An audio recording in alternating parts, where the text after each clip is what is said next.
Hello student, welcome है आपका हमारे यूट्यूब चैनल में। आज की क्लास में हम देखेंगे जो एलटी एग्ज़ाम के लिए मॉडल पेपर अपना 8वां मॉडल पेपर हम यहाँ पर देखेंगे और इसमें हम टीचिंग एप्टीट्यूड शिक्षण अभिरुचि के प्रश्नों को हम देखेंगे इसमें। और पहले तो पूरा यह मॉडल पेपर आपको अपनी तैयारी परखने के लिए काफ़ी ज़्यादा हेल्पफुल होगा।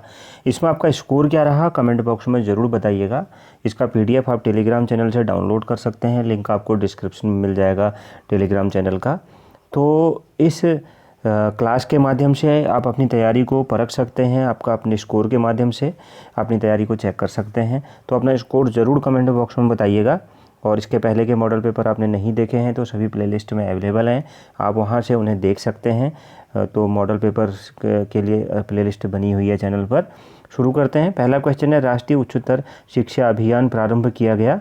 तो इस प्रश्न का राइट आंसर क्या हो जाएगा? ऑप्शन सी, शिक्षा आयोग द्वारा प्रारंभ किया गया था। तो ऑप्शन सी इस प्रश्न का राइट आंसर यहाँ पर हो जाएगा, ऑप्शन सी, शिक्षा आयोग द्वारा। अगला प्रश्न देखते हैं। प्रश्न नंबर 2 है, शिक्षा को समवर्ती सूची का विषय 1976 में बनाया गया, इसे किसने संवैधानिक संशोधन करके बनाया था? तो राइट आंसर हो जाएगा 42वां। इसे किसने संवैधानिक संशोधन करके बनाया था? तो 42वां किसमें होगा यहाँ पर? संवैधानिक संशोधन करके बनाया था। तो राइट आंसर हो जाएगा 42वां संवैधानिक संशोधन, ऑप्शन ए राइट आंसर होगा। अगला प्रश्न है, प्रश्न नंबर 3, कोठारी आयोग 1964-66 जिसका अन्य नाम राष्ट्रीय शिक्षा आयोग, इसके अध्यक्ष कौन थे? तो राइट आंसर हो जाएगा Daulat Singh Kothari, option A right answer होगा। प्रश्न नंबर 4 है, भारत की समन्वित शिक्षा योजना का संबंध किससे है? तो राइट आंसर हो जाएगा ऑप्शन ए, विकलांगों से, ऑप्शन ए इस प्रश्न का राइट आंसर हो जाएगा। प्रश्न नंबर 5 है, संविधान में प्राथमिक शिक्षा अनिवार्य व निःशुल्क के प्रावधान कराने हेतु कौन सी योजना लागू की गई है? तो राइट आंसर हो जाएगा बुनियादी शिक्षा योजना, ऑप्शन ए इस प्रश्न का सही उत्तर होगा। प्रश्न नंबर 6 है, निम्न कक्षाओं में शिक्षण की खेल विधि आधारित है, किससे? तो राइट आंसर हो जाएगा ऑप्शन सी, यहाँ पर विकास एवं वृद्धि के मनोवैज्ञानिक सिद्धांत पर, ऑप्शन सी इस प्रश्न का राइट आंसर हो जाएगा। अगला प्रश्न देखते हैं। प्रश्न नंबर 7 है, यहाँ पर निम्न कथनों पर विचार कीजिए। पहला कथन है, कंप्यूटर एवं हार्डवेयर उपागम है जिसमें कार्य करने के लिए सॉफ्टवेयर उपागम का प्रयोग किया जाता है। दूसरा कथन हम देखते हैं। दूसरा कथन है, कथन दूसरा है, कंप्यूटर एक इलेक्ट्रॉनिक साधन है। उपरोक्त कथनों में कौन सा या से कथन सही है या है? तो इस प्रश्न का राइट आंसर हो जाएगा 7वें प्रश्न का हमारा, ऑप्शन सी, 1 और 2 यहाँ पर दोनों ही क्या हैं? सही हैं, ऑप्शन सी इस प्रश्न का सही उत्तर हो जाएगा। प्रश्न नंबर 8 है, विजुअल डिस्प्ले मॉनिटर किसके अंतर्गत आता है? तो राइट आंसर हो जाएगा ऑप्शन बी, पर्दा इसके अंतर्गत आता है। तो ऑप्शन बी इस प्रश्न का राइट आंसर हो जाएगा। देखिए यहाँ पे इन प्रश्नों की ज़्यादा डिटेल में हम कोई चर्चा नहीं करेंगे क्योंकि यह मॉडल पेपर है। अगर आप इन प्रश्नों की चर्चा चाहते हैं तो प्लेलिस्ट में इनकी क्लास बनी हुई है, वहाँ पर आप सभी इन प्रश्नों को डिटेल में समझ सकते हैं अगर आप पहले से इनके को आपने समझा नहीं है तो। 9वां प्रश्न है, जनरल किस साधन के अंतर्गत आते हैं? तो राइट आंसर हो जाएगा ऑप्शन सी, मुद्रित सामग्री, ऑप्शन सी इस प्रश्न का राइट आंसर हो जाएगा। प्रश्न नंबर 10 है, सामाजिक आदर्श नियमों का सामुदायिक प्रतिमान तथा संघात्मक प्रतिमान में वर्गीकरण किसने किया? तो राइट आंसर हो जाएगा ऑप्शन बी, रॉबर्ट वीर स्टीड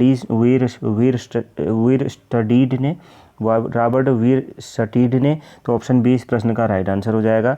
प्रश्न नंबर 11 है, सामाजिक मूल्य हैं मुख्यतः एक, राइट आंसर हो जाएगा इसका क्या? ऑप्शन ए, सांस्कृतिक अवधारणा है, ऑप्शन ए राइट आंसर होगा।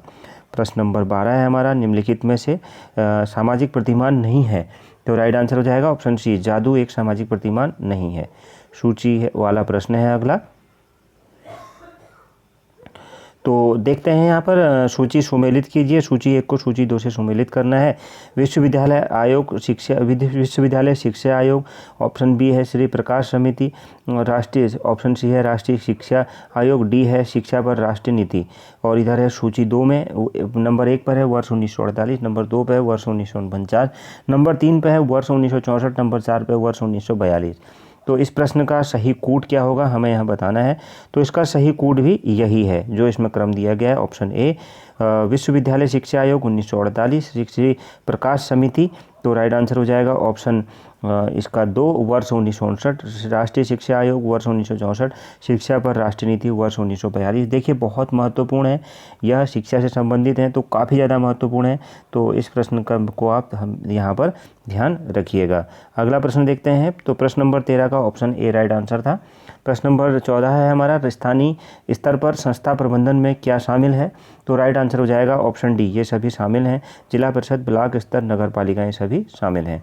प्रश्न नंबर 15 है हमारा, वर्ष 1950 में शिक्षा राज्य सूची का विषय था, इसे समवर्ती सूची का विषय कब बनाया गया? तो इस प्रश्न का सही उत्तर क्या हो जाएगा? 15वें प्रश्न का कब बनाया गया था समवर्ती सूची का विषय? तो राइट आंसर हो जाएगा इसका ऑप्शन बी, वर्ष 1976 में। प्रश्न नंबर हमारा 16 है, कोई परिस्थिति, घटना तथा वातावरण में परिवर्तन यदि विद्यार्थी के व्यवहार में परिवर्तन लाता है तो इसे उद्दीपन कहते हैं। तो राइट आंसर हो जाएगा इसका ऑप्शन ए, टेबर। ऑप्शन ए इस प्रश्न का, यह कथन निम्नलिखित में से किससे संबंधित है? तो यह टेबर से संबंधित है, ऑप्शन ए राइट आंसर होगा। प्रश्न नंबर 17 है, टेलीविज़न किस प्रकार की शिक्षण सहायक सामग्री है? तो राइट आंसर हो जाएगा इसका ऑप्शन सी, दृश्य श्रव्य, ऑप्शन सी राइट आंसर होगा। प्रश्न नंबर 18 है, शिक्षक प्रायः दृश्य श्रव्य सामग्री को समझते हैं। तो राइट आंसर क्या हो जाएगा इसका? ऑप्शन सी, शिक्षण की अन्य युक्तियों का प्रयोग, ऑप्शन सी इस प्रश्न का राइट आंसर होगा।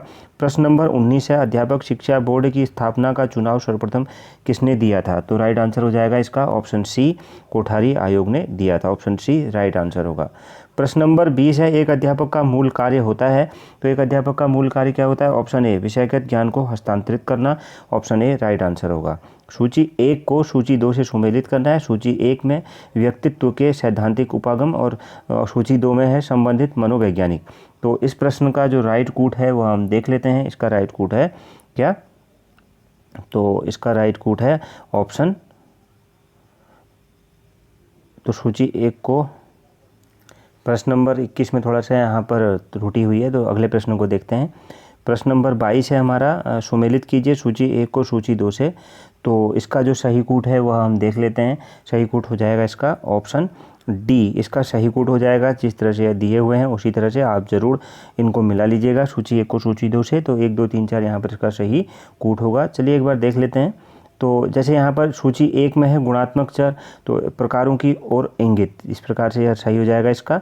सतत चर, गणों की मात्रा इंगित, और उसके बाद असतत 2 मानों के माध्य का प्रत्येक मान धारित, तो और ऑप्शन डी मात्रात्मक चर, खंडित चर, इस तरह से यहाँ पर ऑप्शन डी राइट कूट हो जाएगा। अगला प्रश्न देखते हैं। प्रश्न नंबर 23 है हमारा, परीक्षण की वैधता को प्रभावित करने वाले कारक कौन से हैं? तो इस प्रश्न का सही उत्तर कौन सा हो जाएगा? इस प्रश्न का सही उत्तर हो जाएगा ऑप्शन डी, ये सभी। तो इन सभी को हम एक बार पढ़ लेते हैं। प्रश्न पहला है, कार्यकारी विषय वस्तु और शिक्षण प्रक्रिया, परीक्षण संचालन और समंकन से संबंधित कारक, छात्रों के उत्तरों से संबंधित कारक, समूह और मानदंड की प्रकृति। तो इस तरह से इसका ऑप्शन डी राइट आंसर हो जाएगा। प्रश्न नंबर 24 को देखते हैं। प्रश्न नंबर 24 है हमारा, प्रश्न नंबर 24 है, किसी शिक्षक को यदि यह लगता है कि उसका एक विद्यार्थी जो पहले विषय वस्तु को भली प्रकार सीख रहा था उसमें स्थिरता आ गई है, शिक्षक को इसे, तो राइट आंसर क्या हो जाएगा इसका? ऑप्शन ए, सीखने की प्रक्रिया की स्वाभाविक स्थिति मानना चाहिए, ऑप्शन ए राइट आंसर हो जाएगा। अगला प्रश्न है प्रश्न नंबर हमारा 25, शिक्षा नीति क्रियान्वयन कार्यक्रम के बारे में सही कथन है। तो राइट आंसर हो जाएगा इसका ऑप्शन ए, सार्वभौमिक शिक्षा के संबंध में नीति का निर्माण किया जाए, ऑप्शन ए इस प्रश्न का राइट आंसर हो जाएगा। अगला प्रश्न देखते हैं। प्रश्न नंबर हमारा 26 है, वह प्रतिकूल जिसके माध्यम से अध्यापक को एक समयावधि में अनेक व्यवहार और उपलब्धियों का आकलन किया जाता है कहा जाता है। तो राइट आंसर हो जाएगा इसका ऑप्शन डी, अध्यापक निष्पादन, ऑप्शन डी राइट आंसर होगा। प्रश्न नंबर 27 है, इनमें से कौन राष्ट्रीय स्तर का शिक्षा अभिकरण है? कौन राष्ट्रीय स्तर का शिक्षा अभिकरण है? तो ऑप्शन डी, उच्च अध्ययन शिक्षा केंद्र, ऑप्शन डी राइट आंसर होगा। प्रश्न नंबर 28 है, मानसिक आयु का प्रत्यय दिया था। तो मानसिक आयु का प्रत्यय दिया था ऑप्शन ए, बिने साइमन ने, ऑप्शन ए राइट आंसर हो जाएगा। प्रश्न नंबर 29 है, सबसे कम परिमार्जित तथा सबसे अधिक परिमार्जित मापन क्रमशः हैं। तो 29वें प्रश्न का राइट आंसर क्या हो जाएगा? ऑप्शन ए, नामित मापन, अनुमानित मापन, और नामित मापन और अनुमानित मापन, ऑप्शन ए राइट आंसर होगा। प्रश्न नंबर 30 है हमारा, प्रश्न नंबर 30 को देखते हैं। यहाँ पर कथन है, इन पर विचार करना है। संचयी अभिलेख के विषय में निम्नलिखित कथनों पर विचार कीजिए। तो हम देखते हैं इसका राइट आंसर कौन सा, निम्नलिखित में से कौन सा या से कथन सही है या है। तो यहाँ पर 30वां प्रश्न जो था इसका राइट हो जाएगा, केवल एक यहाँ पर सही है। इस कथन को हम एक बार पढ़ लेते हैं। विद्यालयों में प्रायः छात्रों से संबंधित विभिन्न सूचनाओं को क्रमबद्ध रूप से एकत्रित किया जाता है। तो यह कथन सही है। दूसरा वाला भी आप जरूर पढ़िएगा ताकि आप पहले वाले को समझ पाएँ। अगला प्रश्न है प्रश्न नंबर 31, अभिक्रमित अनुदेशन है। तो अभिक्रमित अनुदेशन क्या है, तो इसका राइट आंसर क्या हो जाएगा, ऑप्शन डी, ये सभी शाखी अनुदेशन, श्रृंखला अनुदेशन और मैथटिक्स। तो यहाँ पर राइट आंसर हो जाएगा ऑप्शन डी। प्रश्न नंबर 32 है, अध्यापक शिक्षा के साधनों का विभाजन कितने स्तरों पर किया गया। अध्यापक शिक्षा के साधनों का विभाजन कितने स्तरों पर किया गया, तो राइट आंसर हो जाएगा ऑप्शन बी, 2 स्तरों पर किया गया। अगला प्रश्न देखते हैं। प्रश्न नंबर 33 है, कंप्यूटर में वायरस डैश डैश डैश के माध्यम से एक कंप्यूटर से दूसरे कंप्यूटर में पहुंचता है। तो इसका राइट आंसर क्या हो जाएगा, ऑप्शन डी, उपरोक्त सभी से। संक्रमित डिस्क या पेन ड्राइव से, नेटवर्क के लिंक, बुलेटिन बोर्ड में से डाउनलोडिंग प्रोग्राम। तो ऑप्शन डी इस प्रकार इस प्रश्न का राइट आंसर होगा। प्रश्न नंबर 34 है, हार्डवेयर टेक्नोलॉजी में नवीनतम विकास है। ऑप्शन ए, FM चैनल की उत्पत्ति। तो ऑप्शन ए इस प्रश्न का राइट आंसर होगा। प्रश्न नंबर 35 है, वाईफाई का पूरा नाम और वायरलेस फिडेलिटी है, इसके आविष्कार कौन है, वाईफाई के आविष्कारक कौन है। तो option A, Nikola Tesla. Option A इस प्रश्न का राइट आंसर हो जाएगा, यहाँ पर इसका राइट आंसर क्या हो जाएगा, जॉन ओ सुलिवान। तो ऑप्शन बी इस प्रश्न का राइट आंसर हो जाएगा, वाईफाई के आविष्कारक जॉन ओ सुलिवान है। अगला प्रश्न है प्रश्न नंबर 36, कौन सा शिक्षण आव्यूह प्रभुत्ववादी शिक्षण आव्यूह में सम्मिलित नहीं है। तो राइट आंसर हो जाएगा ऑप्शन सी, खोज शिक्षण आव्यूह। ऑप्शन सी राइट आंसर होगा। प्रश्न नंबर 37 है, प्रभावकारी शिक्षण फलन है। तो प्रभावकारी शिक्षण फलन है स्पष्ट तथा यथा तथ्य संप्रेषण का। ऑप्शन ए राइट आंसर होगा। प्रश्न नंबर हमारा 38 होगा, निम्न में से साक्षरता के क्षेत्रीय असंतुलन को दूर करने का उपाय है। तो राइट आंसर हो जाएगा ऑप्शन डी, उपरोक्त सभी। कम साक्षरता वाले क्षेत्रों में साक्षरता के लिए प्रयास करना, बिल्कुल सही है। साक्षरता के लिए जिले को इकाई बनाना, यह भी सही है। कम साक्षरता वाले क्षेत्रों के लिए केंद्रीय सहायता देना।